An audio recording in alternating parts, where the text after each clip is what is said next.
আগতে যদি আপোনালোকে বহুত শান্তি পাইছিলে মই নাজানো আগতে সব ভয়ৰে কথা কৈছিলে সাংবাদিক বিলাকো ওপেনলি কথা সুধিবলৈ ভয় কৰিছিল আজিতো আপোনালোকে মোক এটা তলৰ পৰা ওপৰলৈকে চুলি এডাল এডালকে হিচাপ কৰি আপোনালোকে প্ৰশ্ন কৰিব পাৰে আগৰ সময়তো সাংবাদিকসকলে প্ৰশ্ন কৰিবই ভয় কৰে কাৰণ কোকৰাঝাৰত সাংবাদিকক হত্যা কৰা হৈছে মই ভাল কৰিছিল না বেয়া কৰিছিল আপোনালোকে ভাবিব নালাগে যে তেখেতৰ দিনৰ কথা ক'লে সব ভালে ক'ব বেয়া আছে যদি কিয় ক'ব কিন্তু অকল হাগ্ৰামাৰ যদি জবাব দিব লাগে ইলেকশ্যনত কেনেকৈ হ'ব 35 লাখ জনসাধাৰণক কাম কৰিব পাৰিছে নে নাই পুৰা বৰ পোৱা মানুহ ইয়াৰ বৰষুণ দিলেও থাকিব তাত বৰষুণৰ যদি কিবা পৰিলেও থাকিব গতিকে হাগ্ৰামা মহিলাৰ লগত কোনে পাৰে ইয়াৰ কাৰণেতো তেখেতৰ 17 বছৰত হিংসা হৈছিলে একো হোৱা নাছিলে হিংসাও তেখেতে কৰিব পাৰে হিংসাৰ সময়তো একো নাই সো এই কথাবিলাক আজি তেখেতে যিটো কথা কয় সেইটো আপোনালোকে মোক সুধি থাকে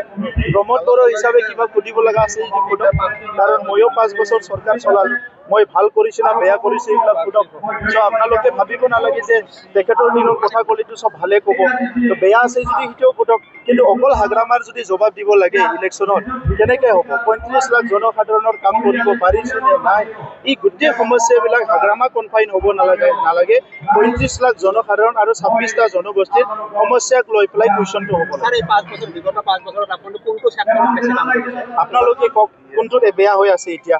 আপোনালোকেতো জানে যে আপোনালোকে আছিলে আজি আমিতো 4 বছৰ চৰকাৰ গঠন কৰিলো আপোনালোকে 20 বছৰৰ পৰা ৰিপৰ্টিং কৰি আছে মইতো লগ পাই আছো সো আগৰ সময়টো কেনেকৈ আছিলে আজিৰ সময় কেনেকৈ আছিলে ইয়াৰ সবচে ভাল তথ্য দাঙি ধৰিব আপোনালোকে মইতো কমে যে মই আজি 1800 স্কুল ঠিক কৰিলোঁ 1600 কিলোমিটাৰ ৰাস্তা আমাৰ দিনত হৈ গ'ল 40টা সমষ্টিত 40টা অডিটৰিয়াম 52খন অডিটৰিয়াম বনালোঁ এই গোটেই কথা আমি তথ্যটো দিব পাৰোঁ হাগ্ৰামা মহিলাৰ প্ৰডাকশ্যন 17 বছৰত কেইখন স্কুল ঠিক কৰিছিলে কিমান কিলোমিটাৰ ৰাস্তা বনাইছিলে এই কথাবিলাক সোধক কিন্তু স্যাৰ বিটিআৰ বাকী ৰাইজে কয় প্ৰমোদ বড়োৰ নেতৃত্বতে শান্তি আহিছে আগতে শান্তি পোৱা নাছিলে মানুহে কি ক'ব আপোনালোকে ভালকে ক'ব পাৰিব আগতে যদি আপোনালোকে বহুত শান্তি পাইছিলে মই নাজানো আগতেতো সব ভয়ৰে কথা কৈছিলে সাংবাদিক বিলাকো ওপেনলি কথা সুধিবলৈ ভয় কৰিছিল আজিতো আপোনালোকে মোক এটা তলৰ পৰা ওপৰলৈকে চুলি এডাল এডালকে হিচাপ কৰি আপোনালোকে প্ৰশ্ন কৰিব পাৰে আগৰ সময়তো সাংবাদিকসকলে প্ৰশ্ন কৰিবই ভয় কৰিছিল কাৰণ কোকৰাঝাৰত সাংবাদিককো হত্যা কৰা হৈছিল বহুত জায়গাত অপদস্থ কৰা হৈছিল সো আজি এই পৰিৱেশটো আমি বড়োলেণ্ডৰ 35 লাখ জনসাধাৰণৰ